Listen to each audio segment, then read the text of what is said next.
सुप्रभात। कैसे हैं आप? चलिए आज हम चलते हैं हिंदी व्याकरण करने।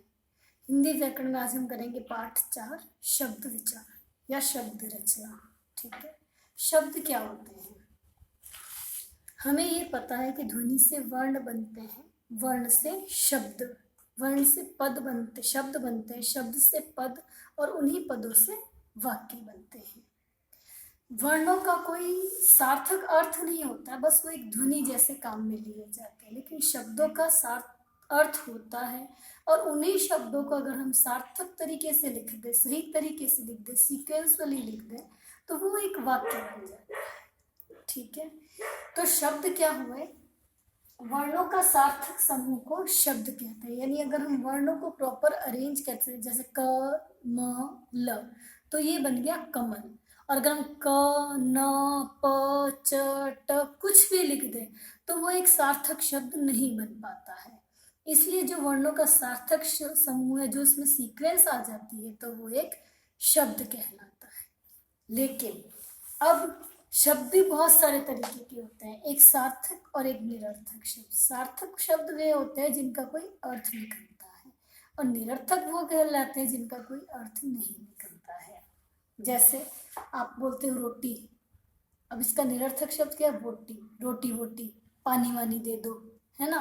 तो एक सार्थक और एक निरर्थक शब्द है। निरर्थक शब्दों का कोई अर्थ नहीं होता, क्योंकि इसके अर्थ में ही इसका ना अर्थ छुपा। निरर्थक, निरर्थक यानी जिसका कोई अर्थ नहीं है, और सार्थक जिसका कोई अर्थ है। अब हम इन्हीं सार्थक और निरर्थक शब्दों का वर्गीकरण करेंगे, यानी उन्हें अलग अलग कर देंगे। वो कितने तरीके के होते हैं? वर्गीकरण यानी वर्ग में डिवाइड कर देना।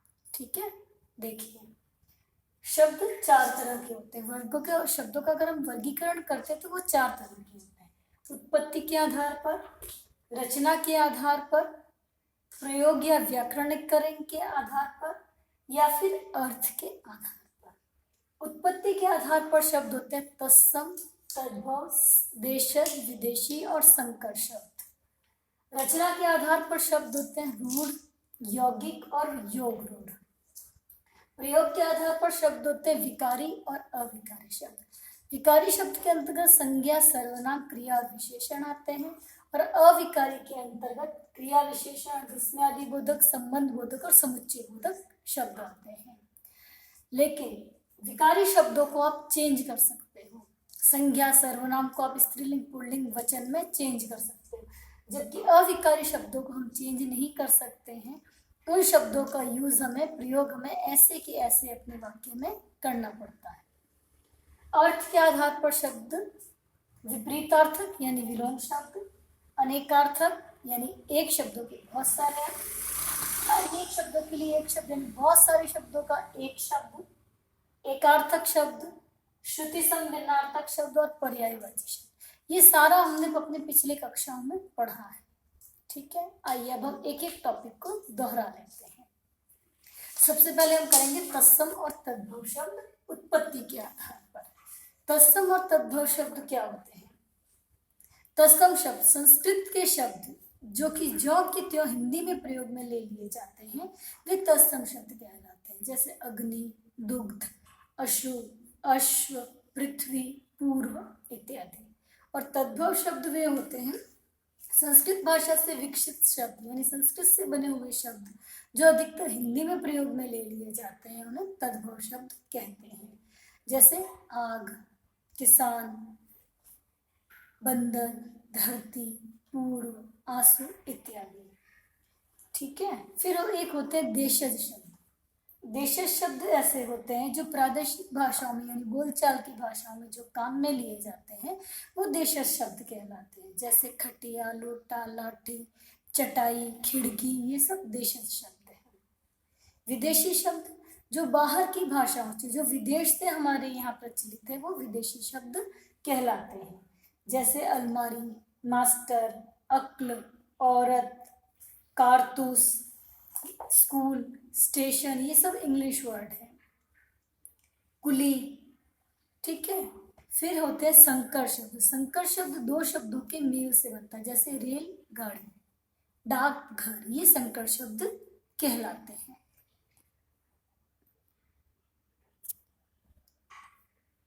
रचना के आधार पर। रचना के आधार पर शब्द 3 प्रकार के होते हैं, रूढ़, यौगिक और योग रूढ़। ठीक है, रूढ़ शब्द जिनके टुकड़े करने से कोई अर्थ नहीं निकलता है रूढ़ शब्द कहलाते हैं। जैसे ज ल, अगर आप जल ल को अलग अलग कर देते तो इनका कोई अर्थ नहीं निकलता है। पैसा, पै प्लस सा, तो क्या होगा, ये अलग अलग हो गए। अलग अलग होने पे ना तो पै का कोई अर्थ निकलता ना सा का कोई अर्थ निकलता है। शेर, शे और र को अलग कर दीजिए आप, शे का भी कोई अर्थ नहीं है और र का भी कोई अर्थ नहीं है। ये शब्द रूढ़ शब्द कहलाते हैं। फिर है यौगिक शब्द, 2 या 2 से अधिक शब्द या शब्दांशों के मेल से जो शब्द बनते हैं वह यौगिक शब्द कहलाते हैं। जैसे धन, वान, धन और वान 2 शब्द में दोनों मिलकर एक बनेगा तो पूरा शब्द कहलाएगा धनवान। पुस्तकालय, पुस्तक प्लस आलय, पुस्तकालय। पाठशाला, पाठ प्लस शाला, पाठशाला। ये है यौगिक शब्द के उदाहरण। फिर है योग रूढ़ शब्द, वे शब्द जो यौगिक होते हैं भी जिनका कोई अर्थ प्रकट नहीं होता है वे योग रूढ़ शब्द कहलाते हैं। जैसे जलज, जलज, जल प्लस ज, जलज। अगर हम इन तीनों को मिला देते हैं जलज को तो जलज का मतलब होता है कमल। ठीक है, ऐसे ही लंबोदर, लंब प्लस उदर, जिसका पेट लंबा है तो वो कौन है, गणेश जी। गिरिधर, जिसने पर्वत को धारण कर रखा है वो कौन है, कृष्ण भगवान।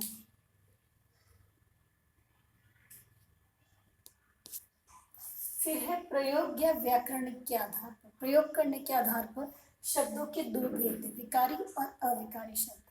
विकारी शब्द संज्ञा, सर्वनाम, क्रिया और विशेषण, और अविकारी शब्द क्रिया विशेषण जिसमें आदि बोधक और समुच्चय बोधक के रूप में। अब विकारी शब्द ये है कि वे शब्द जिसमें लिंग, वचन, कारक, काल इनके विकार में परिवर्तन आ जाता है या उनमें कोई चेंजेस हो जाते हैं तो वो कहलाते हैं विकारी शब्द। जैसे संज्ञा, सर्वनाम। संज्ञा क्या है, जैसे पाठशाला, बच्चे पाठशाला जाते हैं। ठीक है, बच्चे, बच्चों ने, बच्चों के लिए, ये सब तुम चेंज कर सकते हैं। विशेषण जैसे काला, काली, काले, ये विशेषण चेंज हो गए। सर्वनाम वे, उनका, उन्हें, ये सब बहुवचन रूप में आ गए। क्रिया जा, जाएगा, जाता है, चारों चेंज हो गए तो ये कहलाएंगे विकारी शब्द। अविकारी शब्द जिनमें कोई परिवर्तन नहीं होता है, जो हमें ज्यों की त्यों काम में ले लेने पड़ते हैं उन्हें कहते हैं अविकारी शब्द। क्रिया विशेषण क्या होती है, जो क्रिया की भी विशेषता बताता है। जैसे हवा तेज चल रही है, हम ये भी कह सकते हैं हवा चल रही है, लेकिन हवा तेज चल रही है तो ये क्रिया विशेषण का उदाहरण है। हाथी धीरे धीरे चलता है, धीरे धीरे क्रिया शब्द का उदाहरण है। समुच्चय बोधक, वो नहीं आए क्योंकि बारिश हो रही थी, क्योंकि, किंतु, परंतु, तथा, यथा, ये सब समुच्चय बोधक कहलाते हैं। संबंध बोधक, के आगे के पीछे, है ना, मेरे घर के नीचे खजाना है, पहाड़ी के पीछे नदी बहती है, तो ये संबंध बोधक है। विस्मयादि बोधक, अरे, ओह, छी, ये सारे विस्मयादि बोधक शब्द कहलाएंगे।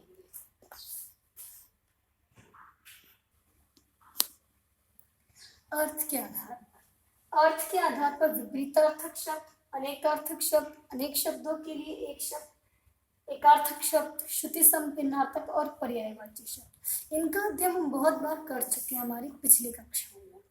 ठीक है, आइए देखते हैं। अनेकार्थी, अनेक शब्दों के लिए एक शब्द, जैसे नभ में उड़ने वाला नभचर, जल में जन्म लेने वाला जलज, जहाँ छात्र निवास करते हैं छात्रावास, जो ईश्वर में विश्वास करता है वो आस्तिक, जो भविष्य में जो आने वाला है वो आगामी, अधिक बरसात होना अतिवृष्टि, नीचे लिखा हुआ निम्नलिखित। शब्दों के नीचे रेखा खींचने के लिए रेखांकित, ऊपर कहाँ गया उपर्युक्त, व्याकरण का विद्वान वैयाकरण, जिसे टाला ना जा सकता अटल, जो बहुत सहन करता है वो सहिष्णु कहलाता है। ये अनेकार्थी शब्द है। पर्यायवाची शब्द क्या होते हैं, जिन शब्दों के अर्थ लगभग एक समान होते हैं और वो एक ही चीज की और एक ही वस्तु की ओर संकेत करता है, वो पर्यायवाची या समानार्थी शब्द कहलाते हैं। जैसे आपका नाम, आपको आपकी मदर किसी और नाम से बुलाती होगी, आपके पापा किसी और नाम से, आपके दादाजी दादी जी सब आपको अलग अलग नामों से बुलाते हैं, आपका नाना नानी मामा मामी, है ना, लेकिन आप हो तो एक ही ना। तो यही चीज पर्यायवाची शब्दों के साथ भी लागू होती है। जैसे धरती, पृथ्वी, धरा, भू, वसुधा, चांद, चंद्र, राकेश, मयंक, शशि, शशांक, ये सब चंद्रमा, बादल, घन, वारिद, जलद, मेघ, नाव, नौका, नैया, तरणी और नाव। ठीक है, ये पर्यायवाची शब्द कहलाते हैं। फिर आते हैं आपके अनेकार्थी शब्द। अनेकार्थी शब्द ऐसे शब्द जिसकी वर्तनी यानी उनके लिखने का तरीका और उनका उच्चारण एक समान रहता है, वो कहलाते हैं अनेकार्थी शब्द। जैसे कर, कर का मतलब होता है किरण, सूंड और हाथ। ऐसे ही पत्र यानी पत्ता, चिट्ठी और पंख। ठीक है, यानी एक शब्द के अलग अलग अर्थ अनेकार्थी शब्द कहलाते हैं। पर्यायवाची और अनेकार्थी शब्द में बहुत डिफरेंस है। पर्यायवाची शब्द एक शब्द के अलग अलग नाम है और अनेकार्थी शब्द बहुत सारे शब्दों का एक नाम है। ठीक है, जैसे आराम, आराम करना किसे कहते हैं? आराम, एक तो आराम विश्राम करना और एक आराम क्या होता है? बगीचा। गोल, सर्कल, फुटबॉल का गोला और शून्य, जो आपके नहीं आता है ना एग्जाम में, आता है जीरो एग्जाम में नहीं आता है। ठीक है, भाव, भाव यानी हम मार्केट जाते सब्जी लेने, भाव करते हो। एक तो वो कीमत और एक भाव कहते हैं भावना, फीलिंग्स को। ठीक है, शेर, एक शेर होता है जंगल का जानवर, जंगल का राजा, है ना, और एक होता है शेर, गजल का शेर, गजल होती है गायकी में, वो होता है शेर। भाग, भाग होता है किस्मत को भी कहते हैं और एक भाग होता है गणित में डिवाइड करते हो।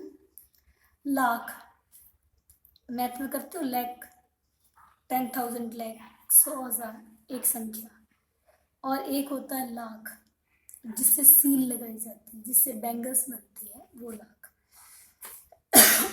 अली, अली यानी भौरा, अली यानी कोयल और अली यानी सखी या मित्र। ठीक है, फिर आपका टॉपिक आता है विलोम शब्द।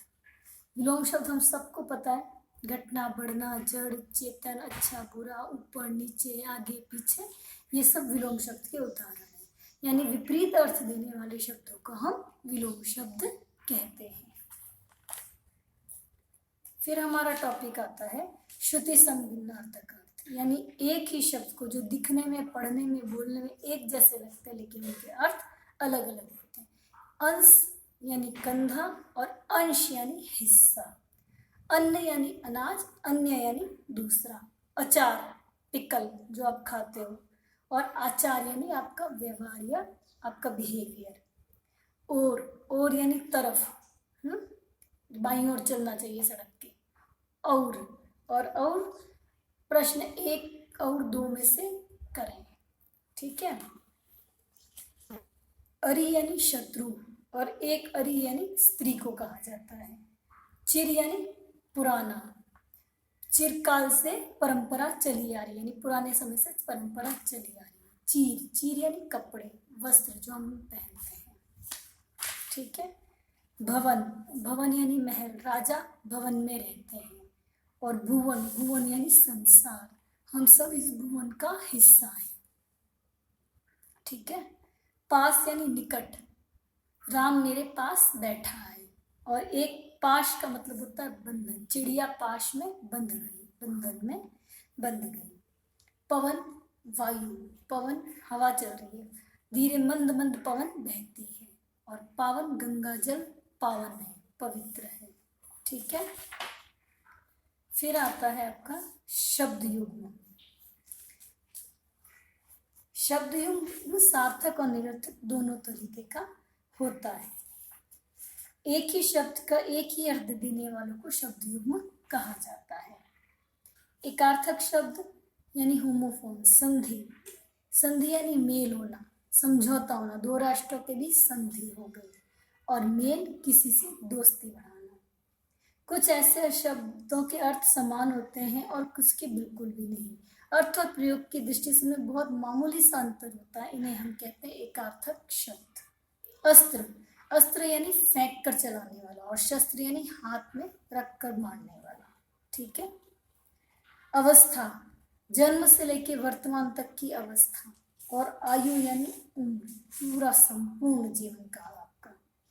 ठीक है।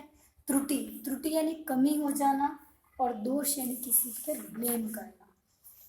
डन।